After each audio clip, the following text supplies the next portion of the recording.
जब हमें किसी की याद बार बार आए, जब हम ना चाहते हुए भी किसी की यादों में खो जाते हैं, तब हम बहुत बेबस हो जाते हैं, क्योंकि हमारा खुद के ऊपर ही कंट्रोल नहीं रहता है और हम चाह कर भी किसी की यादों को रोक नहीं पाते हैं।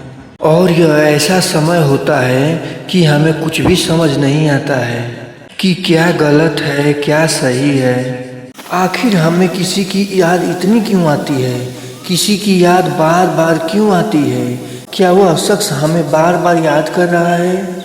हमारा दिमाग किसी की यादों को कैद कर लेता है और जब वो इंसान हमसे दूर हो जाता है, हमने उनके साथ जितनी ज़िंदगी जी है वह एक एक करके हमें याद आने लगते हैं। हम एक भावनात्मक प्राणी हैं। लोगों के साथ हम उनकी भावनाओं से जुड़ जाते हैं और उनको खो देने का डर ही हमें उनकी बार बार याद दिलाती है। जब तक हमें उनको खो देने का डर लगा रहता है, तब तक हमें उनकी बार बार याद आती रहती है, क्योंकि वह हमारे दिल के सबसे करीबी इंसान होता है।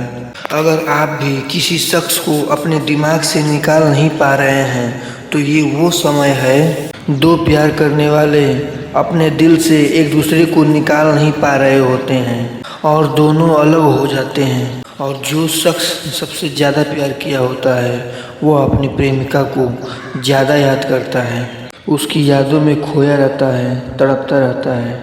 यदि किसी की याद आपको बार बार आ रही है, तो ऐसा नहीं है कि अगले को आपकी याद नहीं आ रही है, उसको भी उतना ही याद आ रहे हैं आप, जितना कि आप उसको याद कर रहे हैं। जब अगला इंसान आपको याद करता है, तभी आपके मन में और आपके दिमाग को संकेत जाता है कि कोई आपको याद कर रहा है, तब जाके आप भी उसको याद करने लगते हैं।